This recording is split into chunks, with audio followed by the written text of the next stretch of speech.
زیلا سنا ورکړو دا هیواد پکړو ودان لپټو یې لول جوړ کړو لکانو یې مرجان لزړونو کرکاو باسو یو بل شو قربان. د پوهنې وزارت د ښوونیز نصاب او د ښوونکو د مسلکي پراختیا لوی رئیس الحاج مولوي اولګل ایوبي او ورسره مل پلاوی د رسمي سفر پر مهال د بلخ ولایت له پوهنې رئیس الحاج مولوي عبدالجلیل شهید خیل سره په پوهنیزو موضوعاتو او د دغه ولایت د ښوونکو د وړتیاو پر لوړولو یې خبرې اترې وکړې.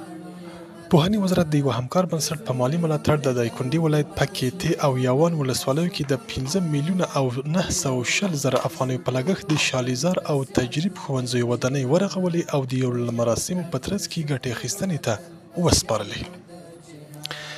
پوهنې وزارت د یوه معرف دوسته هیوادوال په مالي ملاتړ د کابل ولایت خاک جبار ولسوالۍ اړوند په چکري کلي کې د حضرت حفصه دیني مدرسې ودانۍ ورغوله او د یو له مراسمو په ترڅ کې پرانیستله.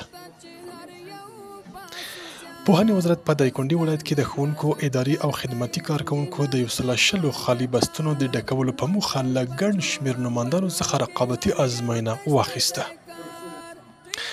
پوهنې وزارت د یوه خیریه بنسټ په مالي ملاتړ د میدان وردګ ولایت په مرکز جلریز او سید آباد ولسوالیو کې شاوخوا 340 تنو ښوونکو ته د وړتیا لوړونې 12 ورځنی سیمینار پیل کړ.